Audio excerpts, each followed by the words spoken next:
Good afternoon, everyone, and welcome again to another edition of Between the Lines Live. My name is Vanessa Rader. I'm the Head of Research at Ray White, and today I'm joined with a great panel of speakers, experts, if you like, in a very interesting kind of asset class that has always been an asset class, but kind of emerging, but it's the block of unit market. So we'll start, we've got James Hanley here. James is from our Ray White Special Projects team up in Queensland, and we've got Joseph Assaf. He's Director at Ray White Commercial Western Sydney. So welcome, James. Thanks very much, Vanessa. Thanks for having us. So what an interesting topic. It's really interesting. So when we look at residential, we obviously, it's been a real growth sector of the market. We've got a couple of things, obviously. We talk about the housing crisis all the time. We have the population piece. And if you think about it, Southeast Queensland and Western Sydney are probably those two markets that have probably enjoyed the greatest amount of population growth, which has caused an issue when it comes to housing. So we've seen prolonged, long-term, low vacancies, rental growth really quite outstanding, and also capital appreciation of products. So a lot of people have kind of jumped back into kind of this residential asset class, and a block of units is actually quite an interesting way to go about doing that, and quite a lucrative one. Particularly the last, say, 3-5 years, a lot more kind of airtime has been given to the asset class, and it's a real interesting one. So what is a block of units? So I know it sounds like a bit of a silly question, but when people buying how does it work? Like, are these assets that have always been held as a title, or? Yeah, look, historically a block of units is sort of more of a generational sort of asset that's like held within a family. Effectively, it's a multiple number of units in one line to be sold. The future exit strategy comes down to then the future strata subdivision, but they're generally one block of units. And is this typical of an era? Did a lot of this kind of happen? Is there this new product, or is this old product, or what do we see? I think there's some similarities across the states. Yeah, we find a lot of the product that we are exposed to is from 1960s build through to about 1980s. Right. Usually cavity or double brick, and walk up 3-storey. Three-storey walk up, which is pretty standard. And the range in Brisbane particularly is predominantly 4 to 6, and then occasionally you get an 8, 10, and a 12 pack. Right. But yeah, the major one is really the 6 pack, which is colloquially known in Queensland. Yeah. And in Sydney, there's I suppose a whole range of them. There's some larger ones. 8 to 12 is probably the sweet spot for that sort of era as well. But then we're seeing a lot more sort of the modern ones that can sort of range up to sort of maybe 16 to 18. So when you talk modern, is this more recent builds? And are they built purposefully to be then sold in one line, or? Look, in a lot of the cases, the developers get what's called a draft linen strata plan. So in essence, as part of the approval, when it's constructed, they actually have the approval in place and don't register it. So the reason why they don't register it is just to minimise the holding costs and the outgoings on the asset. They register it. It's a process with the Land Titles Office for about 6 weeks to register it. Mm-hmm. If that is then their exit strategy to sell down individually. So if you're a developer and you're developing it, why wouldn't you strata it off? Is there usually, what sort of discount maybe is there if you, one would assume that if you're buying a whole 12 or 16 of them, there's going to be some sort of discount. Look, that's a very interesting question, Vanessa. Generally, because of the current housing shortage we're in, generally you would probably apply about a 20% discount to a whole block. But in this instance now, we're seeing it quite competitively at about 10% at the moment. Wow. Yeah, is that the same in Queensland? Queensland? Yeah, exactly the same. So we've seen that discount squeeze from 20 probably down to 10, if not tighter than that, if the land content is very high and almost competes with the capitalised asset value. So yes, I would say that it's being squeezed, and it's also driven by the price of a unit now in Brisbane, which has gone up substantially recently. And so who are buying these things? Like you mentioned the land piece. Is that because they're looking at a future development place? Are there a lot of developers looking in this space? In Brisbane, there's a mix. Obviously, they're typically very defensive assets and well suited to a super fund or a private investor, a mum and dad, someone who's looking for more than just a unit or a house. Then now we've more recently seen a big influence in the developer market trying to buy these properties for future pipeline. So that's maybe a 2 to 5 year hold where they get the benefit of strong holding income. They get typically a very well positioned site, which they can get their approvals through, have the benefit of the income, and the banks love them. they've got very little risk profile from a banking perspective because of the strong returns. Is that So, the yeah. same? Is that the same as Definitely the rental income and strong holding income for any future developer.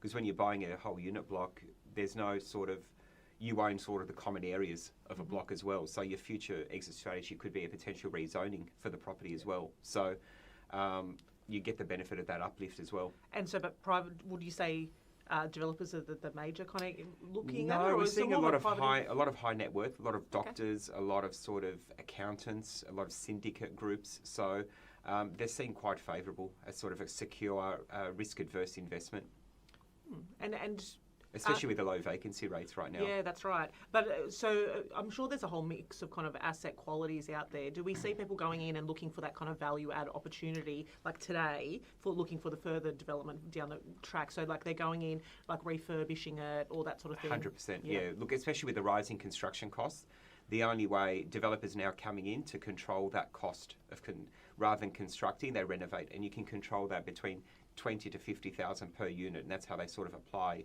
a sort of renovation cost and then apply it and work it backwards from there. So So they don't overcapitalise. I think the replacement cost is a huge factor in a purchaser's mind at the moment. We're looking at what it would cost to buy the land and build even a pack of 6. It just wouldn't be feasible.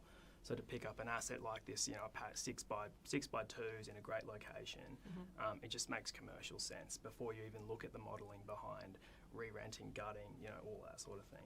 Yeah. it's certainly an interesting asset class. Like it's kind of it's evolved into an asset class in its own sort of right. And the modern ones, particularly that you're dealing with, Joe, that's a little bit different to what James is saying. And so I'm assuming, because these are more modern properties, they're probably attracting those kind of. Do when people pricing these, are they looking purely on an income basis, or are they looking at, in the market, if these were strata, what the individual would then apply that discount? They How do definitely they work cross-check. They definitely cross-check the value for a strata value as their future exit strategy. The advantage that we have for brand new and more modern ones is the 5 years depreciation. That's a very, very big thing for an investor. Also, to add to that, the newer blocks are also another buyer who's in that market is a housing provider. Housing providers get government grants and sort of incentives to sort of purchase for their intended purpose. With the current construction cost uncertainty, they get sort of an amount, and if they can't go over, it affects sort of their buying power. So they like to buy a completed product rather than build it because the cost of variations. So definitely housing providers looking for a completed block as opposed to building in this current space right now. Oh, well, so that's a new entrant sort of. Entrant into the group, yeah. And do we find investment across states? So have you had much interest from the Sydney buyers, and are you getting interstate interest in your products? The Sydney buyer is a huge component of the purchaser pool for blocks of units in Brisbane, particularly post-COVID and post the announcement of the Olympic Games, which makes sense. They've obviously seen the growth that, Sydney 2000, what that did. So they're, I imagine, envisaging the same concept here. They're seeing the population growth that we're experiencing. So it's a huge component of the buyer pool. Yeah. Wow. Not as much, probably in the Sydney market. I think a lot of them are local buyers. We do get the odd inquiry from sort of an interstate sort of buyer, but the likely purchasers are Sydney-based. So we're talking about blocks of units, but what about, we've seen a lot more development in these kind of boarding house type asset as well, probably not so much in Queensland, but Joe, you've been involved with a lot of kind of boarding house. Yeah, boarding house. What is a boarding house? Look, a boarding house in essence is just a affordable housing sort of accommodation. It's quite, especially with the current housing shortage we're in, it's effectively a self-contained sort of studio. It can vary from about sort of 15, 20 square metres up to about 30. Generally, they are sort of just an open plan, sort of self-contained. So are these modern facilities, or are they're old? Because when I think of boarding house, I think of there's been some pretty horrible kind of 60s, 70s, 80s sort of those red brick ones. And also just some pretty not attractive ones. Are we talking about that No, they're sort more of product? modern. The current definition of a boarding house has really changed. So when you say boarding house, think modern, lift access, even with basements. They're actually quite nice, actually. It's effectively, the level and standard has really been raised. So that's really come into the Sydney market in more recent times, would you say? that's the case? Yeah, look, it's allowed. I think it's also the permissible zoning by council, so you're allowed to do it sort of on your sort of zoning. In a lot of the cases, it's just a house where they will then reconfigure it as the highest and best use as a boarding house. Oh, so that opens up to more kind of flexibility in terms. Of course. So okay, and in terms of finding that end tenant, those, like, as we know, like the tenancy issue is massive across the entire country. Yeah. So even those small, and I can see that I looked at some data, like just Department of Housing data, and those small kind of bed sit and one bedrooms, those rents have gone because it's hard to find those. Yep. So that would make the Yeah, boarding look, house like a 100%, really yeah. attractive option. So look, yeah, they're quite attractive. Look, the disadvantage of a boarding house in some cases is the high turnover in terms of like the vacancy rates. A tenant could sort of stay there for sort of 6 months or so, up to 12 months, but then they sort of turn over. So is it leased on a similar sort of, as if it's like a normal residential sort of lease, but there's also other types of agreements, like a right to occupy sort of agreement, effectively the same.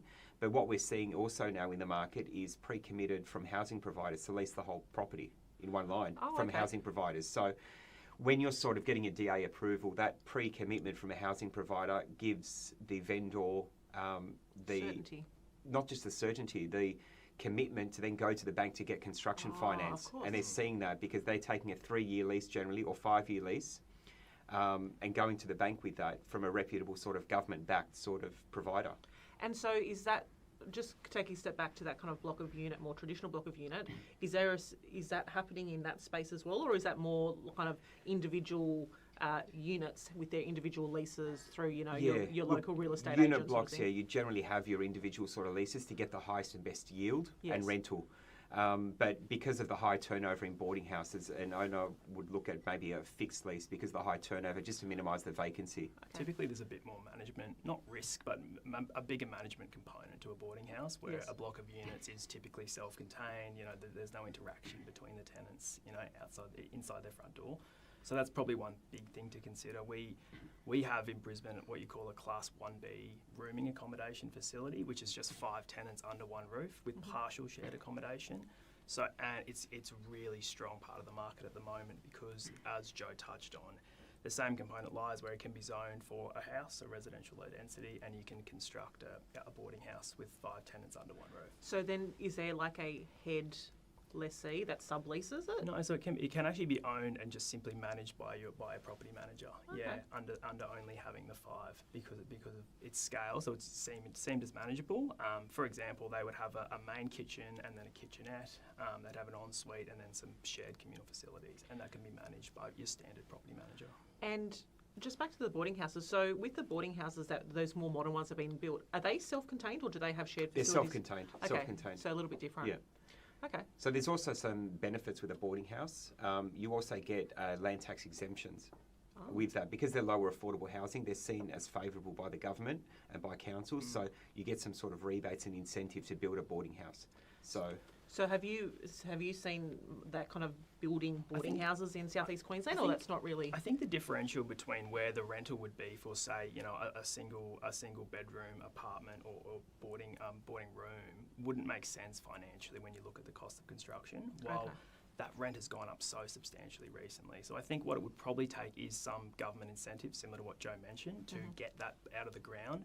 It's exactly what Brisbane needs. It is more supply of entry-level accommodation of good quality in the metro, and I think that could be a very sound solution to our housing crisis here. Yeah. So when we talk about blockers of units, there was not infinite supply. Like we're talking about quite specific.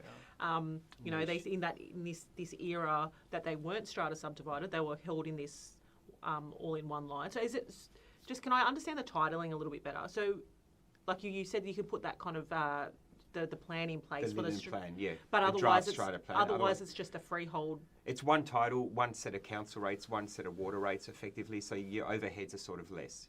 Okay. So you wouldn't do that. You wouldn't strata it and pay the 8 sets of council rates if it's. Yeah, 8. So we're looking at then these assets that were, when they were built, back in whatever era it was built, that there was a conscious decision that they weren't going to sell it and they were going to keep it all in one line. Yep. And so I suppose, is there a lot of kind of, family money, I suppose. Generational. Generational. They are. They're typically long-term held assets by, Italian and Greek families in Brisbane, for example. Yeah, and okay. it actually drives a very low turnover of stock because they typically they don't sell often. Yeah. And they're very shrewd with their investments. And so that's my next question. There's probably not so many of them. Yeah. So in the last, over the last few years, there was a bit of a spike in some activity, and it's probably hard to get a lot of these listings because, like you said, like with the market doing so well in terms of rental growth, like why are these vendors selling? It goes both ways, I guess, in that it keeps a control of supply. So there's always, I guess, huge volumes of demand looking to park money into blocks of units because there is such minimal supply across the year versus a housing or a standard, singular unit. But by the same token, the turnover is seemingly quite low. Yes. And I suppose that's the reason why that discounting has gone from 20 to 10%, just this kind of lack of supply available. Replacement value. There's quite a few the contributing factors, but yes. And in terms of, like in Western Sydney, there's a number of suburbs that probably has a few more of these than others. Whereabouts do you see a lot of these sort of, are they throughout? Or? They're all throughout. I think they're sort of within a sort of radius, sort of around a station, sort of within about a kilometre sort of radius there, where you sort of forecast the rental growth, the proximity to amenities, and sort of in Western Sydney, another thing is a lot of migration goes there. So a lot of them don't even have cars, so they need to live around a station. So they're very highly sort of sought after, even from a rental demand. So you rent them over in a week or two. Wow. You'll have your vacancy. And are these block of units scattered across southeast Queensland? Or very similar. Yeah. So there was likely planning regulation through the 70s and the 80s that allowed a certain density, in proximity to amenity or train lines, which is still essentially what we have today. Typically they're in very good blue chip locations. So if you go north, you go to Wooloowin or Clayfield, there's a huge volume of them, within 5 kilometres of the CBD in some of our best suburbs. And in Sydney, Joe, I know that you operate in the western suburbs. However, we have seen, if you look at some of the data, there's been quite a lot of transactions occur kind of in that eastern suburbs market. Is that another area that has a lot of these assets? Or? Yeah, there's a lot of them sort of like along beachside or sort of locations. A lot of those ones were sort of, I believe in the east, sort of done more on an Airbnb basis or furnished basis, just to be able to sort of recover some of their higher outgoings that you see there. And it's obviously the higher land cost being in the eastern suburbs. Yeah. So a lot of them you see too are quite lovely, architecture and maybe smaller, maybe those kind of 4-pack type ones, as opposed to the ones that you see out in Western Sydney. So an interesting part of the market, we're definitely seeing demand coming from locally, your private investor market. Are they borrowing money on this? It's a good question. I think typically the most competitive purchases aren't heavily reliant on the borrowing because if you're just digging into your net income and they're purely income focused, it is quite a minimal return. I mean, they are defensive in nature, but usually it is the higher capitalised buyers, the high net worths, who typically buy the assets because they're not as focused on levering up the deal, and hence their net income is better. Yeah. Are you saying the same thing in Sydney? Yeah. Generally, an investor will sort of pay more, or a family, because they're not heavily reliant, because they're looking at the long term sort of. Yeah, the long term. So they're going to hold it long term, and the market will balance out. So have these been, like we've said, these are typically very long term held assets. And do you expect that to change, or do you think people are jumping into the market trying to get the benefit of some uplift in terms of capital value as well as the rents, maybe do a bit of a renovation, do that strata plan and then sell them off? Obviously that's a key exit strategy for a lot of people, or not really? For the older blocks. Yeah, Look, really there are a lot of sort of complications with an older block to sort of strata it. It comes down to car parking allocations, but a very, very big one in the current space is fire regulation upgrades. So there's a lot of work involved if you were to strata it in an older block for fire regulations with the current building code. So you'll see the older blocks remain in one title most of the case, but it's more the other modern ones that sort of have that new code in place that are more easier to strata. It's almost not viable for the older blocks. Wow, I didn't think that. I think, Vanessa, when you look at purely on an income basis and what the yields are, like typically they're 3.5% to 4% net, pure net returns before you factor in what your mortgage repayment is. So like they do, most buyers do need to envisage a longer term hold to sort of release their value and benefit from them, I guess, through the capital appreciation of the land itself. So I think if it's purely income based, it's pretty hard to go and, you know, come in, up your rents by 30% and go and sell them next year. It's just not overly viable. Yeah. Wow, like I always thought that the exit strategy for these things was to, you know, you hold on to them, then carve them all up and sell them off individually, but I didn't realise it was... The cost associated is almost not sort of feasible. Yeah. Wow. Correct. Yeah. Well, that's really interesting. But I suppose when we're talking about the purchases, when we're looking at those people buying those more modern facilities that they get the tax, the depreciation benefits. That's when more borrowing's probably involved. Yeah. Yeah. Okay. Interesting. So where do you think this market's going to go? Like if these assets are going to probably remain blocks of units assets and, you know, be held again for a long time and then on-sold, do you think that the demand for these will always be here? Do you think that there's more discount to be had, or do you think the discount could blow out again? Like where do you think it sits? I think the market at the moment is heavily driven by how strong the rental market is, and that's particularly in Brisbane. I mean, supply is so thin on ground. I do foresee those rents continuing to grow, and hence your capitalised value is going to continue to grow with that as well. So I think If you look at the facts as well, like migration is still... Like it plays a part, rising rents, and we're not building, pipeline, exactly right. The so pipeline of new construction. So to try and get a standard project out of the ground in the suburbs is near on impossible. Just when you compare what gross revenues are versus what your costs are. So again, groups can look at these assets. It's got future pipeline as a development site as that apartment market matures, but gives you really strong holding income in a blue chip location where you've got little to no risk of your tenant disappearing, and if they do, you can replace them very, very quickly. Of course, yeah. So I think there's a huge upside in the market for these properties for a number of reasons. Yeah. So where do you think it's going to go? Do you think it's just going to keep on bubbling along with this kind of Look, demand, and particularly around these train stations, all these things that a lot of these assets have going for them? Do you think it will? It's as long as our requirement for housing remains, which is not going away anytime soon because of all those factors we mentioned. I just think the essence, sort of the fundamentals they hold, in prominent sort of locations near a station, a lot of investors are comfortable in residential, especially in those locations. They're seen as sort of risk adverse, multiple income streams, low vacancy rates. So there's a lot of people who are comfortable in doing that rather than going and, for example, investing in an alternate sort of asset class where it is heavily reliant on government grants and sort of other sort of... But these fundamentals have been around for a decent amount of time. So why now has there been this kind of surge, say in the last 5 years, of this kind of activity? Are we seeing a lot of these investors? We talked about, you know, their families that are buying them, or, you know, the operators as well. Is there a growth in people moving out of, say, commercial and looking at these as kind of like a commercial type investment, or is it just kind of the mum and dad investors that are just expanding their portfolios, and because they're comfortable with it, maybe they already have investment properties? It's a great question.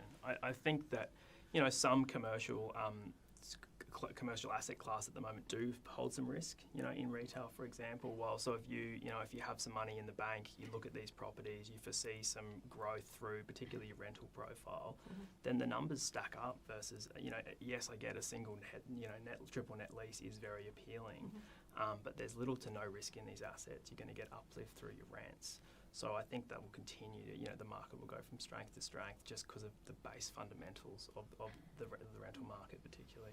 Yeah. So do you think that just this investment type is here to stay, and where people are taking money out of, say, like that commercial? Who are your clients? Are they?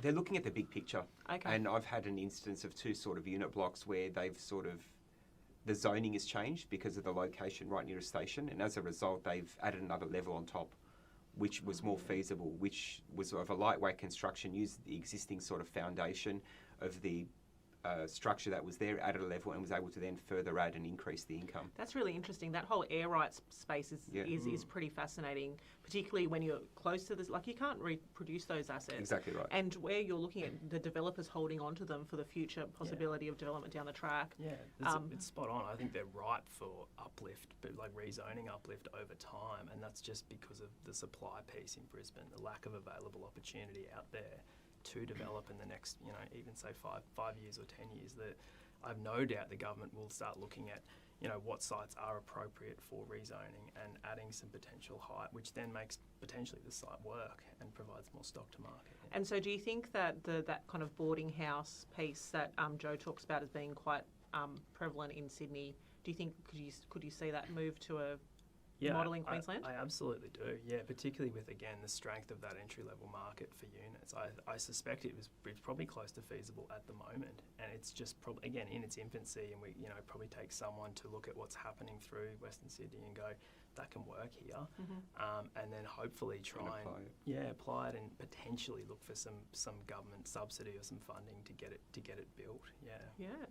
Well, certainly an interesting topic and an asset class that a lot of people don't think about. And if you've read any of my pieces over the last couple of years, I've always had it as the kind of one to watch, because we just have seen this increase in attraction to the asset class, a real that discounting piece, the fact that that's kind of compressed so much is quite outstanding, and understanding that the exit strategy of like strata subdividing is not necessarily like that feasible. It's more of this kind of long-term hold. And even the ones that were in Western Sydney, do you expect that they're going to be possible future development opportunities? Could you see those properties being kind of bowled over and start again, but I'm talking about in the future? Is that what the expectation is? Is that what people, when they're buying, do they talk to you about that, or is it just purely...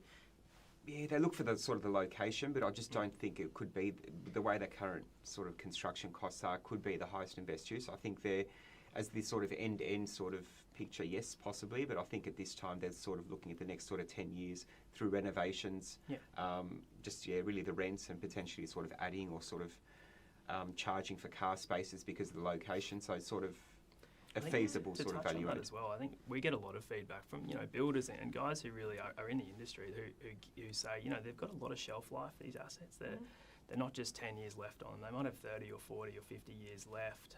And yes, you have to replace a roof or something like that.